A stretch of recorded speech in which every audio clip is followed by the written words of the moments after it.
Haló, sziasztok! Szép estét minden magyarnak határa innen és túl, ez itt a Bitcoin hírek, szaszával nézzük, és a FOMC-os meetinget élőbe 2024 március itt. Azt mondja, hogy bocsi, levágott az villany, már megint nem tudom. Pont ezt írtam, hogy ha már gyakori lenne, tegnap is levágott, csak a híradó előtt. Akkor ezért lehet, hogy meg kéne nézni a vezetéket, vagy valami, de remélem azért ebből nem lesz rendszer. Na szóval úgy, hogy a végig az lemaradt a híradónak, azt mondja, hogy jaj, várjunk csak most, bocsi, most még nem is olvasok, mert első körben meg kéne nyitnom a dolgokat. George hozza, vagy nem hozza? George nem hozza. Akkor nézzük a tőzsdefelügyeletnek a honlapján.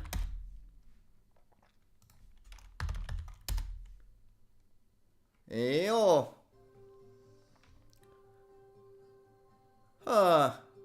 Jaj, ez jó. Le van tiltva, nem lehet dislike-olni a kormánypropagandát. Jó, mindegy, hát azért tetszik, mert hát jó, hogy hozzák, azért lássuk, hogy mit magyaráz az ember. Oké, és akkor amivel szoktam ilyenkor kezdeni, olyan halk ez a zene, ez nem hiszem, hogy bezavar a mikrofonba. Hol vagyunk? FOMC meeting. Ugye már az előző részek tartalmából ezeket a szövegeket fogja elmondani, vagy 8-szor Jerome Powell, amikor nem akar válaszolni valamire. A további adatok elemzése után fogunk majd legközelebb is döntéseket hozni. Plusz azt, hogy a kollégáimmal erősen elköteleztük magunkat arra, hogy visszavigyük az inflációt 2%-ra, mert hogy az árstabilitás a gazdagságunk alapköve. Ugyebár az árstabilitás az azt jelenti, hogy 2%-os infláció, mesterséges infláció, legalább 2% pénzrontás minden évben fixen, mert a rejtett adó feltűnik a népnek is, ha magas, így meg nem tűnik annyira fel. Aztán jön, hogy persze csökkentjük is majd a kamatlábat, ha már látjuk, hogy már el tudjuk érni a 2%-os inflációs célt, amikor majd lerajzoltatják Bidenékkel annyira. Enélkül nem járna mindenki jól, és nem lenne erős a munkaerőpiac, hát ugyebár 1%-nak több vagyona van, mint a 99%-nak a világon, úgyhogy enélkül nem lenne ekkora kizsákmányolás, hogyha nem tartanák fent ezt a mesterséges inflációt. Na és akkor ott tartunk, 29, lassacskán jön az öreg, egy-két kommentet olvasok, Louis. Ja, ez akkora véletlen volt, hogy pont a FOMC meeting előtt adta el egyszerre a Grayscale a legtöbb bitcoint, nem igazán hiszek az e-féle véletlenbe, itt előre volt bundázva megint, hogy olcsó vásárolhasson, BlackRock. A lényeg, a mester legalább a szasza hírek lement, így, igen. Na és akkor mindjárt nyílik az ajtónk. Tóth Csaba is írja Louis-nak, hogy hát ez egy színház, de ennyi tanuló pénz, már 90%-ban tudjuk a forgatókönyvet. Hát igen, nem sok semmi lesz itt. A hangvétel annyi a lényeg az egésznek most. Majd, ha megdől a szekér és tömegeknek is megjön az esze és idejön a valóság miatt, akkor beruházol egy szünetmentes bivajtápra. Jó ötlet, Louis, na ezt majd, tényleg szünetmentes táp. Jó, de igazad van, tényleg, hát az pár 10 000 forint, az pikpak kéne vennem. Na, intézem azt is majd nem sokára, igaz. De az lenne a legjobb, ha nem lenne többe, megint egy évig nem lenne áramszünet, azt akkor nincs vele gond. Na meglátjuk, majd nagyon kösz a tippet, az tényleg jó ötlet. Tóth Csaba, én is meg tudom tartani a FOMC meetinget. Ja, hát igen, kb. Mindenki, nem sok semmi van benne. Szeva Lajos, szia Krisztián, Tóth Csaba, blablabla, 2%-os infláció, árstabilitás, ha kedvező adatok jönnek, akkor lesz kamatláb csökkentés, blablabla, 2%-os infláció, tényleg egyről szól kávé. Louis, szerintem nem tudná úgy beszélni a nagy semmiről fél órát, mint Jerome papa. Jaj, na igen, hogyha nem lenne forgatókönyv, akkor az elunná az ember, nem tudnák 5-8-szor ugyanazt elmondani. Na, nyílik az ajtó, kezdődik, nézzük. Hangba, hogy vagyok? Jaj, hang, az kell rá. Jó, délután mindenkinek.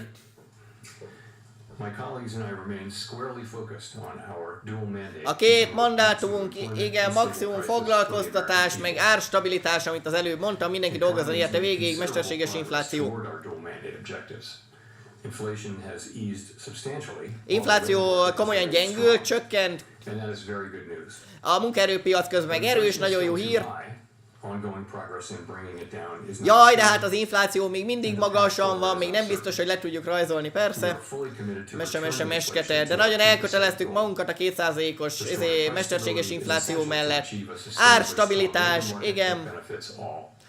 Mindenki jól jár ebből, persze, ugyebár az 1% a 99%-tól lopnak nekik. Nem változtattuk a kamatlábat, oké.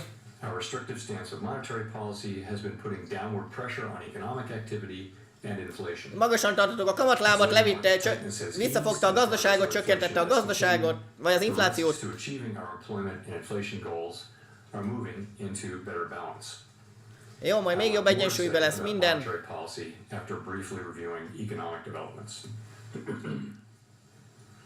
Recent indicators suggest that economic activity has been expanding at a solid pace. Gazdaság stabilan növekszik, adatok azt mutatják.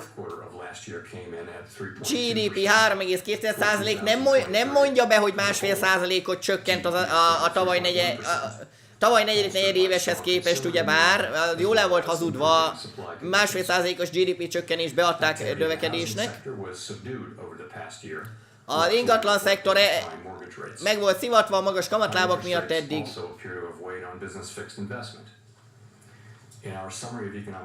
Mit tippelgetnek? A GDP növekedés le fog lassulni 2%-ra, de hát hülyeség, hát úgyse ez nem a valódi GDP. Ez romló papírpénzbe mérik, úgyhogy mínusz GDP lesz a következő években is majd, meg 2% lesz a GDP, az infláció meg majd 3, vagy ki tudja, úgyhogy mínusz GDP a szokásos.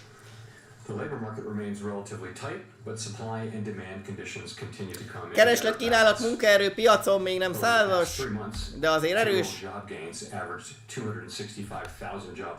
Jó, 265 000 munkaerőügyi adat. Munkanélküliség ráta azt mondja, hogy alacsony a 3,9, most jött fel 3 hétről 3,9-re, de azt mondja még mindig, hogy alacsony, akkor nem érdekli őket. Jó, dolgoztatunk egy csomó szolgált.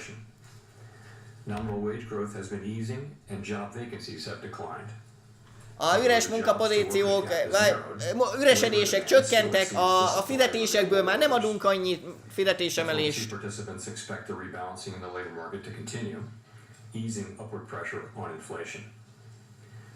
Jó, nem kapnak majd annyi fizetést az emberek, úgyhogy majd ezért nem lesz infláció. Azt hazudja. And 4.1% at the end of next year. Inflation has eased notably over the past year, but remains csökkenő infláció mesét nyomjuk már évek óta, de még mindig 2% fölött van. And other data indicate that total PCE prices rose 2.5% over the 12 months ending in February. Már csak 2,5%-os az éves PC inflációs adat. A core PC meg már csak 2,8.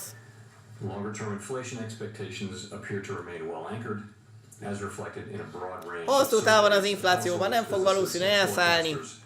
As well as from measures from financial markets. The median projection in the S&P. Ez nem a rendes infláció, PC inflációs adat, az ő kedvencük, azt mutatják, hogy lerajzolják majd 2%-ra egy pár év múlva. Jó.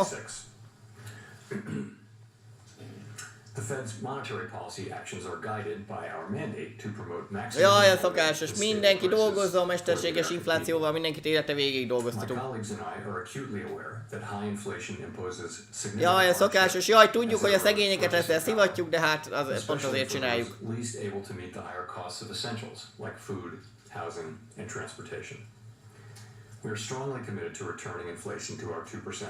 Nagyon kell a 2%-os pénzrontás. Jó, nem változtattuk a kamatlábat, ezt már elmondtad az előbb is. És nem vesznek annyi értékpapírt most a szegények adójából, a gazdagoknak nem növelik a tőzsdén mindennek az árát most annyira. We believe that our policy rate is likely at its peak for this tightening cycle. Hát ebben igen, nem lesz további kamatláb emelés, már nagyon valószínű, hogy emelés már egyáltalán nem lesz. Majd az éven valamikor, ha úgy érezzük, majd csökkentjük is a kamatlábat. Jaj, de még nagyon rizikós az infláció, még tudnánk magasra rajzolni, ha akarnánk. Majd nem csökkentjük a kamatlábat, ha úgy látjuk. Túl hamar se csökkenthetjük, ja, túl nagyon se csökkenthetjük a kamatlábat, blablabla, nem akarjuk még olyan gyorsan nagyot csökkenteni.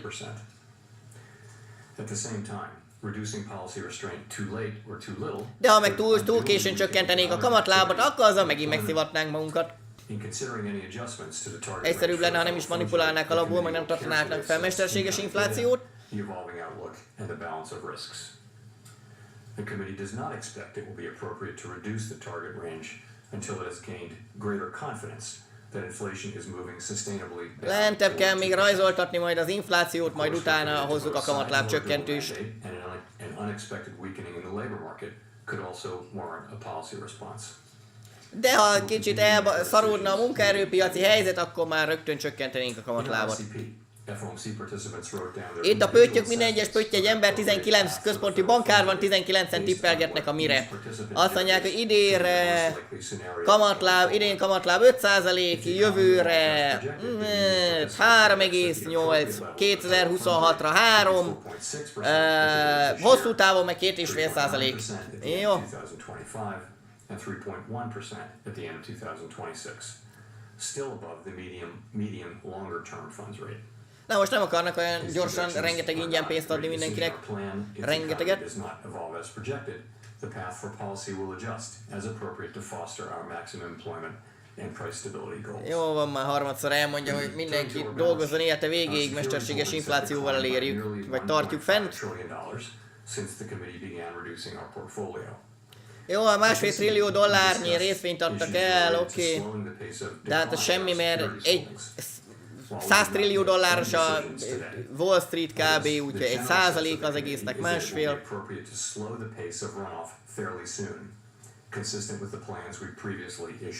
Jó, hát mondogatja, hogy azt tervezzük, hogy lassacskán már majd elkezdjük a hitelórék piramis játékot nyomni.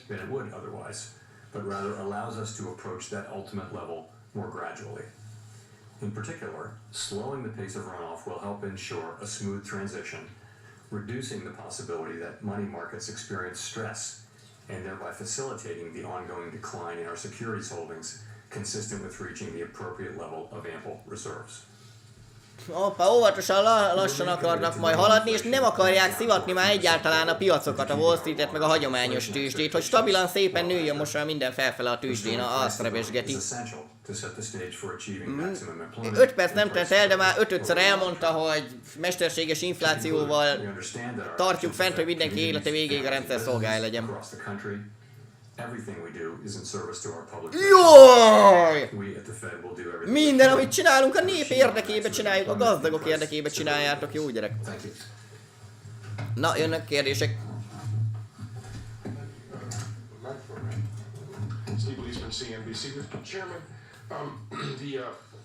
The projections show somewhat higher core inflation. They also show somewhat stronger growth.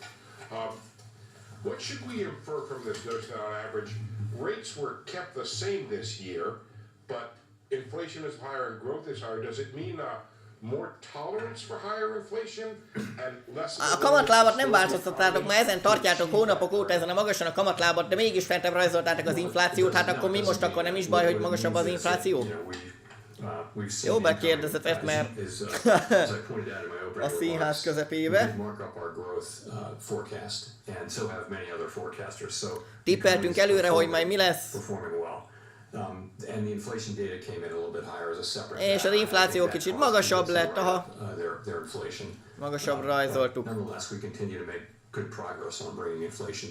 De tök mindegy, mert a csökkenő infláció meséjét nyomatjuk. Másfél éve, úgyhogy most kicsit felrajzoltuk, ne foglalkozz vele. Either maintain the rate for longer is what is the tolerance of the Federal Reserve for inflation coming in above its 2% target? We're strongly committed to bringing inflation down to 2%. Jaj, ha mekkorára kéne, hogy a kormány felrajzolja az inflációt, hogy már hogy még kamatlábat emeljetek, de nem is foglalkozik ezzel, mondja, hogy nem, a másik oldal a lényeg, hogy majd a 2%-os mesterséges inflációt, majd a 2%-os mesterséges infláció. Ne foglalkozz azzal, hogy most megemeltük magasabbra, hogy megijesztük a piacokat, mert nagyot nőttek a piacok hónapokon át. Nem, ez csak egy mesterséges adat. Hi, Chair Paul, Rachel Siegel from Lassúnak. Thanks for taking our questions. You and others have been saying that relief on housing inflation is coming, but it still hasn't shown. De jó! Ugye azt mondtátok, hogy az ingatlanoknak, a lakásoknak, házaknak az ára majd csökkenni fog, az rohadtul nem csökkent. Ehhez hozzáteszem én, hogy ezt már 2 éve ezt hazudta, hogy na majd csökkenni fognak az ingatlanárak.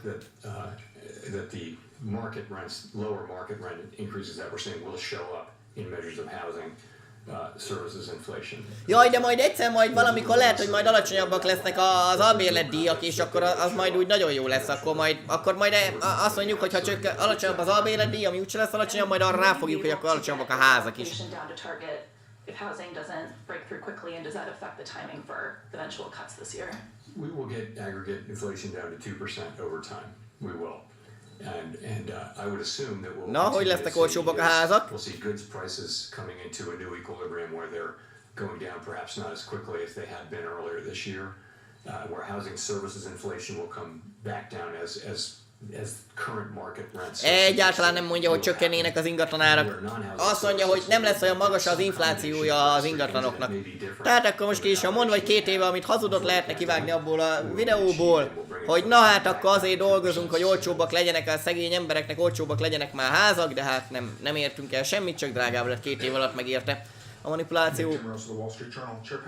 During your congressional testimony this month, you said that your test for making the first change to interest rates does not require you to be terribly comfortable that inflation is at 2% because interest rates are well above neutral. Persze, nem kell kötelezően pont a 2,0%-os mesterséges inflációs számot megvárni a kamatláb csökkentéssel. Azt mondtad a múltkor. Why would the first cut be highly consequential?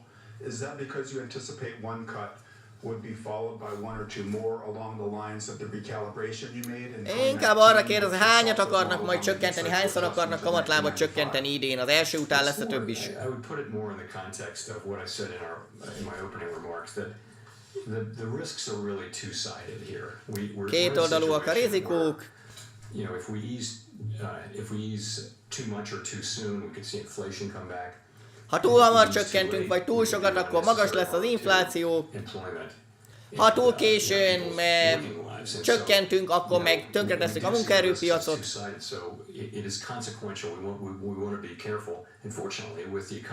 Tehát kettő közé magyaráz, hogy majd lesz valami, de új konkrétumokat nem nagyon. Majd megtalálják az arany középutat valahogy, valami alapján, valamivel.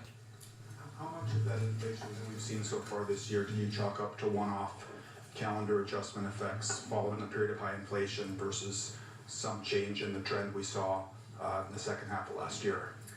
I want to start by saying I always try to be careful about this az inflációról. that we don't like. So you need to check yourself on that, and I'll do that. But I would say the January number, which was very high, the January CPI and PCE numbers were quite high. Januárban magasra rajzoltuk a PC inflációs számokat. But nonetheless, we don't want to be completely dismissive of it. The February number was higher than expectations. Februári is magasabb volt. Currently well below 30 basis points core PCE, which is not terribly high. So it's not like the January number. De már alacsonyabb, mint a januári. And I think they haven't really changed the overall story, which is összességében ezek a pár tizedes rajzolgatások jobbra-balra olyan nagyot nem változtattak semmin. A lényeg, hogy majd 2%-os mesterséges inflációt fent kell tartanunk. Those readings added to anyone's confidence that we're moving closer to that point. But you know, we didn't. Last thing I'll say is we didn't excessively celebrate the good inflation readings we got in the last 7 months of last year. We didn't. Na, már galamboskodik. Tehát most már mondja, hogy hát igen, hát itt eddig kussoltunk, el sem mondtuk, hogy 7 hónapja már azért nagyon agresszívan rajzoljuk lefele az inflációt, de hát eddig kussoltunk róla. Nehogy meginduljanak a piacok. Na de most már elmondja.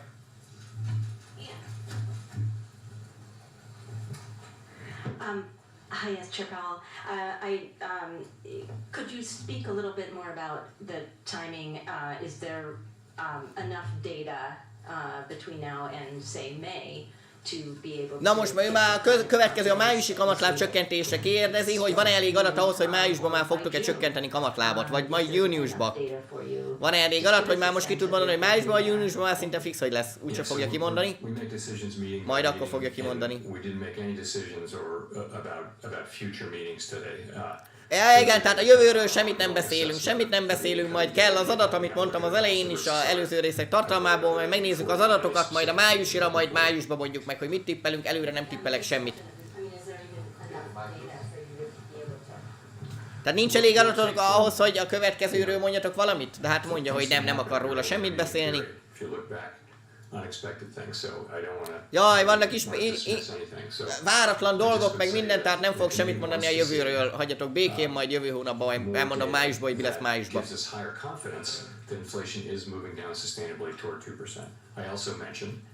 and we don't see this in the data right now, but if there were a significant weakening in the data, particularly in the labor market, that could also be a reason. Jó, igen, ha nincs semmilyen közepesek az adatok, semmi nem mutatja, hogy a nagy probléma lenne, de ha nagy probléma lenne a munkaerőpiacon, na akkor már csökkentenénk. De egyelőre nincs semmi, az adatok közt semmi nincs, ami azt mondaná, hogy na akkor rögtön kamatlábat kéne csökkenteni májusba. Hi, Chris Reaver, Associated Press. Thank you. In the projections, there is an increase in the neutral rate, as you know, and higher rates, a quarter point higher rates projected in 2025, 2026. Magasak lesznek a kamatlábak még a következő években is. Might be behind that. Is there a real sense here that the economy has perhaps changed in some way? Mi van mögött? Megváltozott a gazdaság? Vagy mi? Mert ugye 10 évig 0%-os kamatláb volt, meg ingyen pénzt adtak mindenkinek az elmúlt 10-15 évben. And also there's a 25 basis point increase in 25 and 26. In terms of are rates going to be higher in the longer run? If that's really your question, I don't think we know that. Hosszú távon magasabb lesznek a kamatlábak? Hát ezt azért mi nem tudjuk. Hát az előbb tippelték, hogy magasabbak lesznek, de most azt mondja, hogy hát nem tudja, tehát akkor sok értelme van a tippnek. For reasons that are mostly, important, slow-moving, large things like demographics and productivity and that sort of thing. Jó, a Covid mindent megkavart, most majd újabb dolgokra tesszük majd a gazdaságot. Rates will not go back down to the very low levels that we saw. Hát ezt mondja, hogy hát igen, ahol 0%-os meg mínuszos kamatok voltak, addigra most nem akarják annyira lerajzolni ingyen pénzre az egészet. Nem lesz 0%-os kamatláb. Legalábbis most még ezt mondja. 2.6% core inflation for the end of this year. It's already at, or you mentioned it being 2.8 in February. I mean, that doesn't sound like much disinflation at all. So are you still confident, or the last press conference you sounded pretty optimistic you would get more confidence at the end of this year. Is it right to say that this suggests you're not seeing a lot of disinflation this year compared to what we've seen 2023 and so forth? Akkor a inflációs csökkenés nem lesz erre az évre, mint tavalyra, mondtál. Reflects the data we've seen so far this year, because you're now in this year, so I think that. Sorry, say your last part of your question again. Na, mondd újra, mit kérdeztél? Are you still optimistic that you'll get the confidence you need this year? Tehát az éven maga biztos leszel abba, hogy kamatláb csökkentés, meg infláció csökken, meg minden. It is still likely in most people's view that we will achieve that confidence and that there will be. A legtöbben úgy látjuk ilyen központi bantárokkal, hogy azért ez lesz a vége, kamatláb csökkentés, meg infláció csökkentés. De hát még a számok azok még nem rajzoltuk olyanra a számokat, majd később. And give us a higher degree of confidence that what we saw was really inflation moving sustainably down to 2%. Toward 2%. Na, következő.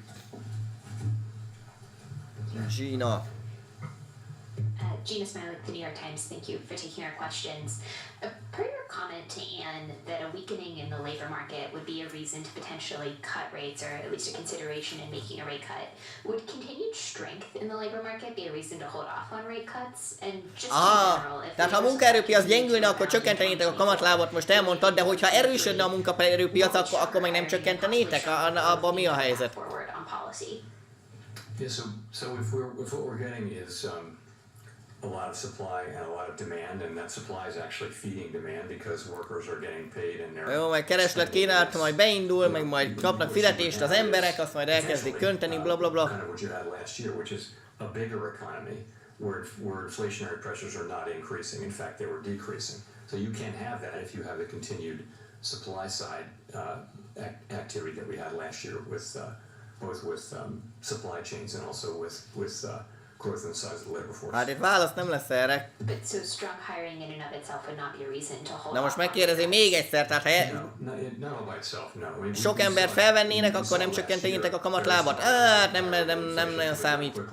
We now have a better sense that a big part of that was supply side. Az inflációnak mekkorára van rajzolva az infláció, azt szerint játszanak a kamatlábbal. Annyira, hogy most nem érdekli őket a ha erős lenne a munkaerőpiac, akkor azért nem kéne attól függetlenül magasan tartani a kamatlábat. Hi, Chair Powell, Neil Irwin with Axios. How do you assess the state of financial conditions right now, and in particular, do you view the kind of easing in financial conditions since the fall as consistent and compatible with what you're trying to achieve on the inflation mandate?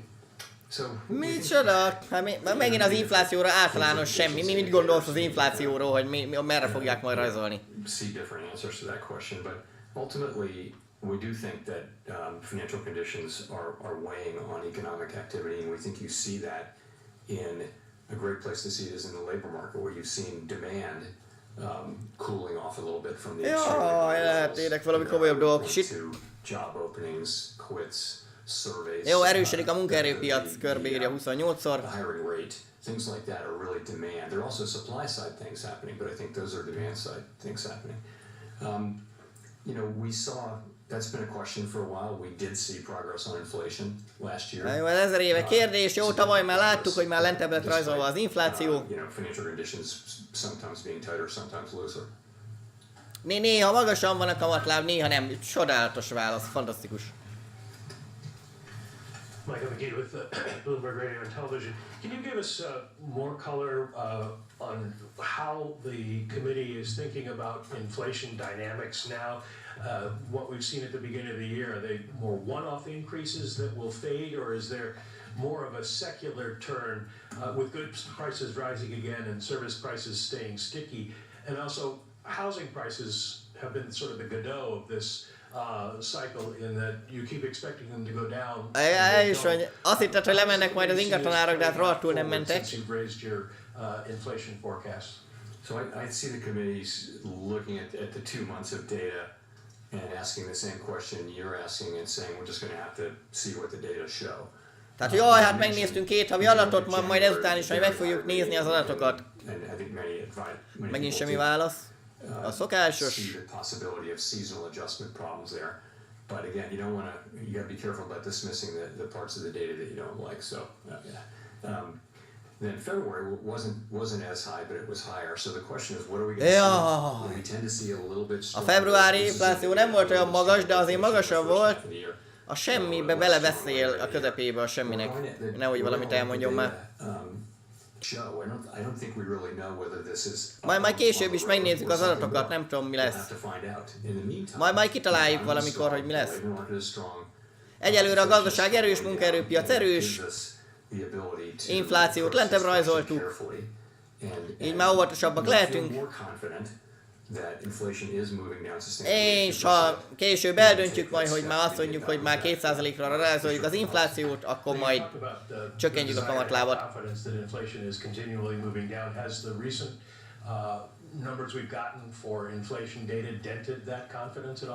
És ugyebár csökkentek itt az inflációs számokat, lerajzoltátok tavaly, de hát most meg utóbbi hónapokban meg fentebb rajzoltátok egy kicsit. Most akkor mi van? Most akkor csökken vagy nő? Nem baj, hogy most nő. Úgyse fogja elmondani, mert csak azért rajzolták fentem az elmúlt hónapokban, hogy kicsit megfogják a piacokat.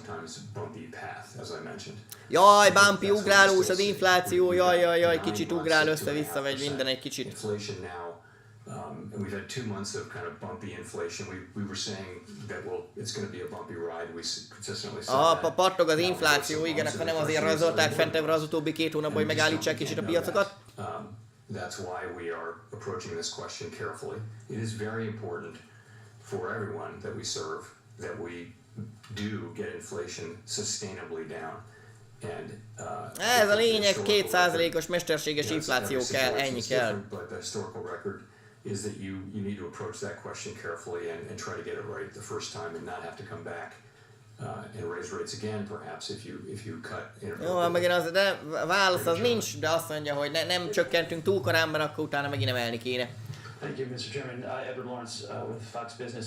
I wanted to ask you, you received a letter from, the Federal Reserve, first independent body, understanding Congress has oversight over that. You received a letter from Senators Elizabeth Warren and Sheldon Whitehouse that said calling on you to lower interest rates. Elizabeth Warren küldött neked egy külön levelet, hogy csökkents már a kamatlábat. Too high for too long has halted advances in deploying renewable energy technologies and delayed significant climate and economic benefits from these projects.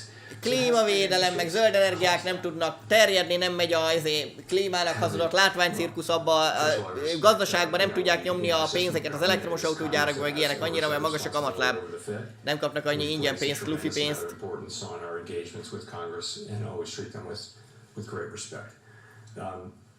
In this case, I would say those are, our mandate is for maximum employment and price stability. Jaj, hát nekünk az én hivatalomnak minket azért fizetnek, hogy mesterséges 2% inflációt fenntartsunk, hogy mindenki élete végéig dolgozzon.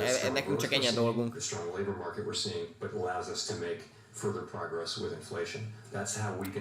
Ugyanazt magyarázza megint el. Erős gazdaság, erős munkaerőpiac, alacsonyabb rajzolt infláció. Ennyi. Többet nem tudok elmondani, kérem kapcsolja ki.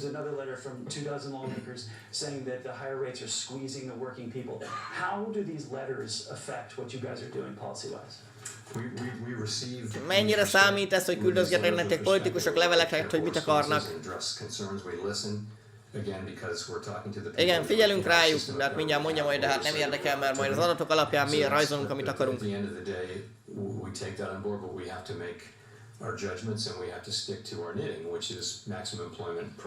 Jaj, már megint árstabilitás, hogy mindenki dolgozzon élete végéig a rendszernek.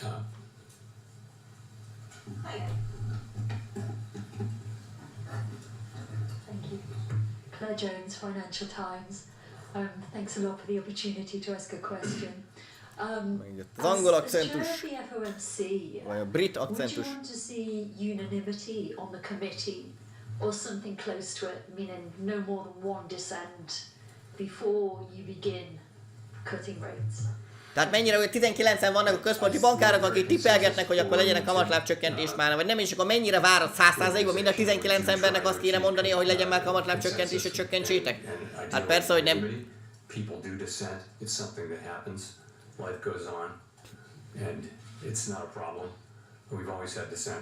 Ideális, de minden jó, hát ideális esetben mindenkinek bele kéne egyezni, de hát nem kötelező, hogy mindenki beleegyezzen, elég a nagy többség is.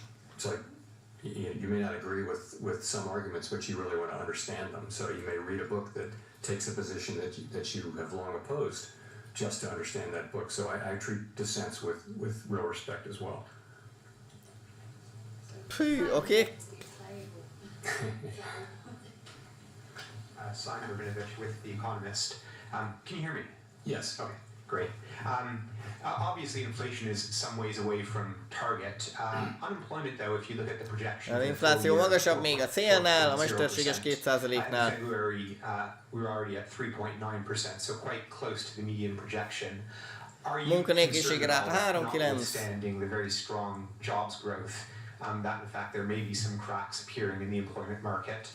You talked about a significant deterioration in the labor market. Lehet valami váratlan rizikó vagy probléma a munkaerőpiaccal? In your books. Thank you.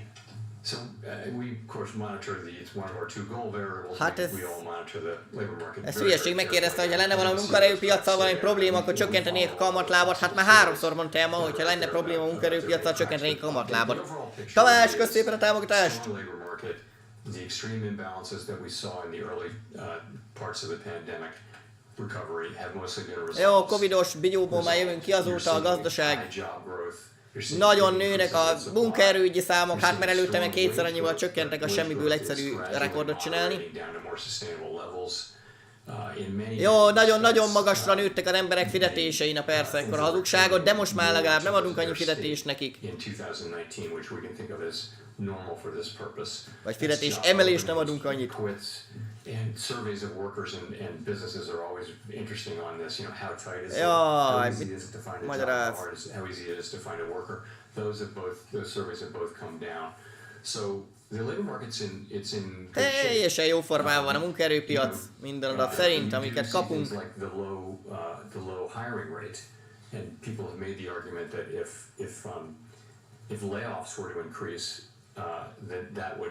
that would mean that the net would be fairly quick increases in unemployment. So that's something we're watching. Aha, jó, megvan, nem akarja elmondani, megvan a titok, itt megvan a lényeg. Azt mondja, hogy ha az elbocsátások igen nagyra nőnének, na akkor, tehát akkor ez alapján gondolom a háttérben az jár már neki a fejébe, csak nem meri elmondani, hogy a mesterséges intelligencia meg automatizáció, robotizáció miatt csomó cég elkezdett, főleg technológiai cégek leépítéseket, jaj, nyomtam egy space, bassza meg, leépítéseket tartani idén,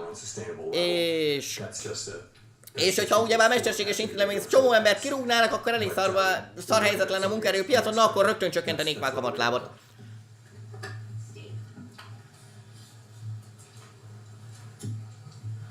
Steve Matthews with Bloomberg.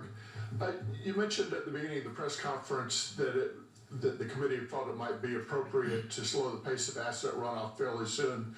I'm wondering, when you say fairly soon, does that mean that the committee would meet about this again in May and a decision could be reached that soon? And I was wondering if you could also just describe the scope of what the committee is discussing here. You're at $95 billion of caps right now. Would that be cut about in half or something in that nature? Miről beszél az ember? Ezt egyáltalán nem értettem. A számok se illeszhetünk be sehova, amit tudnék. And we're not discussing all the many other balance sheet issues. We will discuss those in due course. But az, hogy mennyi pénzért vásárolgatnak? Slowing the pace of runoff. There isn't much runoff among MBS right now, but there is in treasuries, and we're talking about going to a lower pace. Mi az I don't MBS? want to give you a specific number because we haven't had an agreement or a decision, but that's the idea. Hát ezt most nem tudom, hogy milyen pénzpiaci játékról beszélnek éppen. Fairly soon. I wouldn't want to try to be more specific than that, but you get the idea. The idea is, and this is in our longer run plans, that we may actually be able to get to a lower level because we would avoid the kind of frictions that can happen. Fú, mondj már egy szót, hogy miről beszéltek. Evenly distributed in the system, and there can be times when, in the aggregate, reserves are ample or even abundant, but not in every part. And those parts where they're not ample, there can be stress, and that can cause you to prematurely stop the process to avoid the stress, and then it would be very hard to restart, we think. So as something like that happened in 19, perhaps. So that's what we're doing. We're looking at what would be a good time and what would be a good structure, and fairly soon is words that we use to mean fairly soon. Tök mindegy, hogy miről beszéltek, mert ugyan azt mondta, hogy nem tudjuk, de majd hamar, majd lesz valami, majd itt is, majd nézzük. Ja, még... Na, Treasuries, Balance Sheet, MBS, hát akkor igen, hogy a központi bank mennyi mindent vásárol ugyebár itt a piacokról, hogy a népnek az adójából mennyit költenek el arra, hogy a gazdagok zsebébe áttolják, hogy részvényeket vegyenek, meg stb. A gazdagoknak tömik a zsebét. De tök mindegy, mert nem mondott róla semmit, hogy egyelőre nem sürgős, de majd ez lesz ugyebár ez a végcél így is, hogy átlapátoljuk a szegények adóját a gazdagoknak a zsebébe a tőzsdén keresztül, a szokásos. Hi, Victoria Guido with Politico. Also on the balance sheet, can you talk a little bit about how the outlook for the banking sector? Jaj, bankszektor, végre valami új jaj, felüdülés, egy új kérdés. Na, csődbe mennek a bankok, vagy nem? Hát most tömték ki $1 billió a havernak a zsebéből, hogy ne menjen csődbe a New York közösségi bank. Fairly soon, I should say, slow down, is that we want to avoid any kind of turbulence. I wasn't thinking particularly about persze, hát jó, hát ennyi. Nem akarja, hogy bankcsődök legyenek, nem hogy csődbe menjen a piramis játékuk. The last time, this is our second time in doing this, and I think we're going to be paying a lot of attention to the things that started to happen and that foreshadowed what eventually happened at the end of that tightening cycle where we wound up in a short reserve situation, and we don't want to do that again. And I think now we have a better sense of what are the indicators. Nem mellé beszélj, mondjad már, hogy mi van a bank. Ja, mondjuk ennyit akart a bankcsődökről mondani, hogy úgysem megy csődbe a piramis játékuk szerintem. Federal funds is trading relative to the administered rates, and where secured rates are relative to the administered rates, those sorts of things. We will always be watching the banking system for similar signs, though. Mindig figyeljük majd a bankrendszert, hát persze, az irányítja mindent.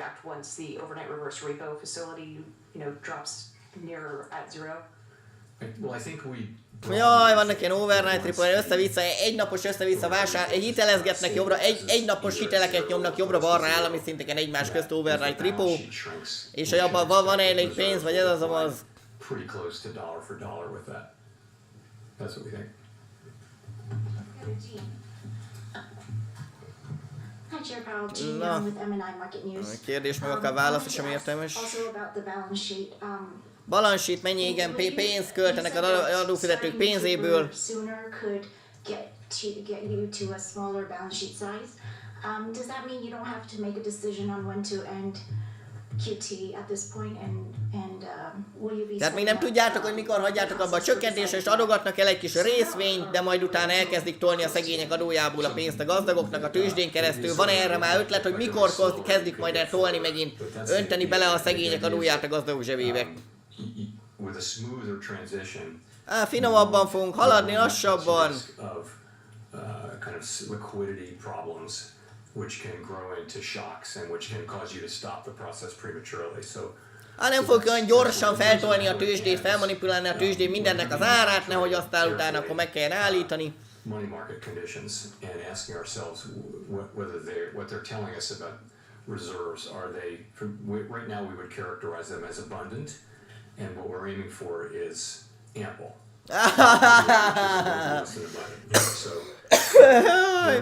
Mennyi pénzük van erre, hogy manipulálják itt? Azt mondják, hogy hát végtelen, hát a levegőből ugyebár bármelyik lehet nyomtatni, teszem hozzá. We're going to be looking at what these, what's happening in money markets. Jó, a pénzpiacok blablabla nem akarják túltolni, ilyen egyenesen menjen fel a tőzsdén, hagyományos tőzsdén, minden ott nagyon gyorsan teli legyenek a gazdagok. You reach a point ultimately where you stop allowing the balance sheet to run off, but then from that point there's another period in which non-reserve liabilities grow organically like currency, and that also shrinks the reserves at a very slow pace. So you have a slower pace of runoff, which we'll have fairly soon. Then you have another time where you effectively hold the balance sheet constant and allow non-reserve liabilities to expand.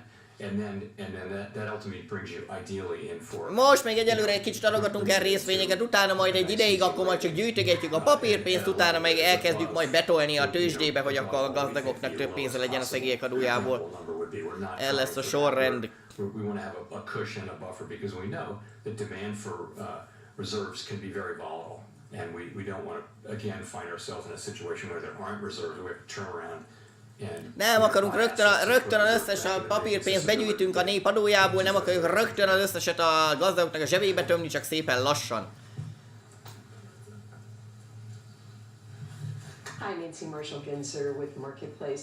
Chair Powell, you said you're waiting to become more confident that inflation is getting to your 2% goal before you cut rates. Can you just sum up more specifically? Jaj, nem, már megint azt kéne, hogy mit jelent az, hogy 2%, hogy magabiztosak lesznek abban, hogy lerajzoljátok 2%-ra az inflációt. 20-szor elmondta, hogy nem mond róla semmi többet.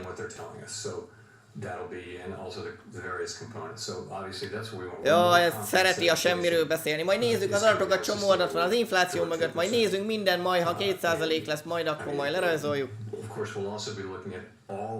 Csomó mást fogunk minden nézni, jaj, ez olyan ajándékkérdés volt neki, hogy a semmiről beszélhesse, hogy embertelen. Főleg úgy, hogy elmondtam ma már 5-ször ugyanezt. Are there things that you would give more weight to, like wages? Minek van nagyobb súlya az egészben? Mondjuk a fizetésemelések. Ja, hát nekünk az infláció a lényeg, nem a fizetések. Jaj, nagyon erősek a fizetések, nagyon, ugye vár, a közelében nem nőttek annyit, akkor a vásárlóérték vesztés, mint a förtlem az elmúlt években, de azt az úgy, hogy nagyon erősek a fizetésemelések, nagyon komolyak. Originally caused, I don't think, mostly by wages. That wasn't really the story. Jó, azt hittem, hogy már nem tudtam mire elkezdte hazudni, hogy hát az inflációt nem a izé okozta, csak hogy mi lesz az izé. Azt mondja, hogy hát nem a fizetésemelések miatt, mert több pénze lett az embereknek, nem azért infláció, hát persze, hogy nem azért, mert Fedezet nélkül nyomtatta a pénzt a levegőből a központi bank. Jó. De majd hosszú távon majd jó lesz, majd lerajzoljuk 2%-ra, nyugodjon meg mindenki. Greg Robb from MarketWatch. Chair Powell, could you say at this meeting whether there were more officials who wanted to be careful and go slower than about rates than were at the last meeting? Was there Na, már többen mondják, a múlt havi meetinghez képest már többen mondják a központi bankárok itt a csapatból a 19-ből, hogy már kéne lassan csökkenteni a kamatlábat? If you look at the incoming inflation data that we've had for January and February. Már megint félre beszél. A január-februári inflációs adatokról beszél, nem arról, hogy a központi bankárok mit tippelnek. That we were right to wait until we're more confident. Semmi válasz. Az inflációs adatok szerint talán várnunk kéne tovább, hogy magabiztosabbak nem leszünk. Egy szóval nem válaszol a kérdésre. It does go in the direction of saying yes, it's appropriate for us to be careful as we approach this question. Jaj. Ad a megfelelő számunkra, hogyha nem mondunk semmit erről kb. Hogy kivárunk. Na, a CBDC, nézd már, központi bank digitális pénzéről akar kérdezni. Mit csináltok a CBDC-vel? Hol jártok? Tehát egy az, hogy a kongresszusnak amúgy is jóvá kéne hagyni, hogy egyáltalán bármit csinálhassanak CBDC-vel.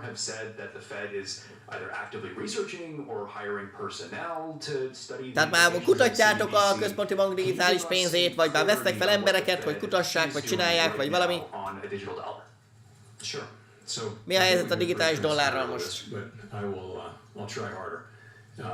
So we are not getting ready to. We haven't proposed. We haven't come to a conclusion that we should propose, or anything like that. That Congress consider legislation to authorize a digital dollar. Jó, még addig se jutottunk el, hogy valami kérvényt benyújtsunk, még a fejünkbe se fordult meg, hogy megkérjük a kongresszust, hogy egyáltalán majd esetleg valamikor majd lehet, hogy csináljunk egy digitális dollárt, sehol nem vagyunk, a világ végén vagyunk az egészen. Nem is baj az. Rohadt messze vagyunk az egésztől. Nem csináljuk azt, az összes többi központi bank, az mindenki ezt nyomja. Areas, it has applications in wholesale finance, in the payment system, and so to serve the public, these issues have become very front burner. Jaj, hogy szolgáljuk a népet, ezt majd azért ezt figyelembe kell venni a CBDC-ket, hogy mindenkit megfigyelhessenek, nagyon nagy szolgálat.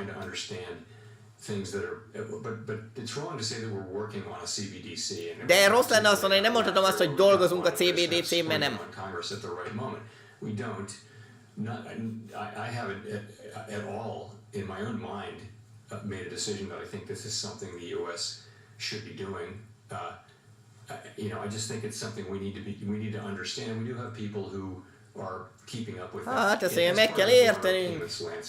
Annak, akik már haladgatnak vele a világon, de egyelőre én még itt a semminél tartok, nem igazán érdekel. Thank you. It's Mark Hamrick with Bankrate. Mr. Chairman, April 27th will mark the 13th anniversary since a Fed chairman began holding regular news conferences. How important has that higher transparency been in your view, both for the proper functioning of the central bank? 13 évente vannak ilyen nyilvános FOMC-os meetingek, évforduló, blabla, vagy 10 akárhány évek. On the transparency front, and what might that look like? I generally think. Most itt minden átlátható, meg hozzátok itt a híreket, erről mondjál valamit, hogy 30 years ago. Már hogy 30 évvel ezelőtt elkezdtük.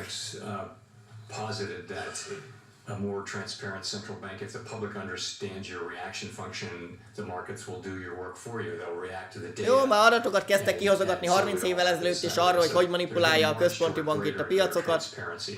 And that certainly Chairman Bernanke advanced that, so Chairman Greenspan did, Chair Yellen did, and so we went from four press conferences a year to 8, so now every meeting really is live. Aztán régen még csak 2-ből egyet, csak 4 fontos meeting volt az éven, most már 8 fontos meeting, már összeset lehozzuk az évbe. Annual supervision report, financial stability report.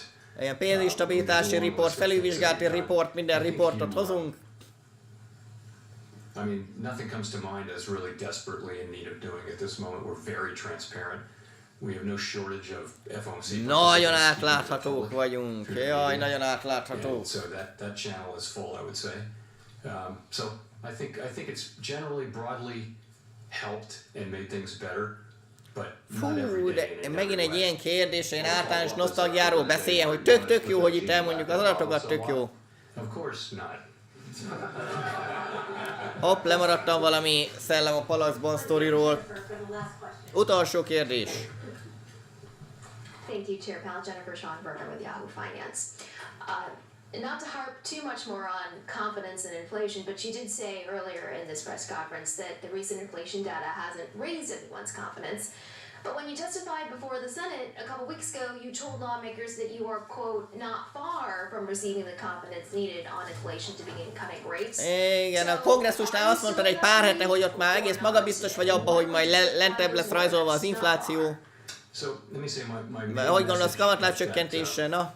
In those 2 days of hearings was really that Amíg a kongresszusnál voltam, 2 napos meghallgatáson, addig a lényeg azt mondtam, hogy is moving down sustainably toward our 2% goal, and we don't expect that it will be appropriate to begin to reduce rates until we're more confident in that. Jaj, ugyanezt mondtam, megint elismétli, hogy a kongresszusnak is ezt mondtam, hogy talán jó irányba haladunk, de még semmi nem biztos, hogy majd talán valamikor csökkentünk. I also, to the language you mentioned, I really pointed out Smolnicki Szabolcs, köszönjük a támogatást, és nagyon szívesen. And what we're looking for now is confirmation that that progress will continue.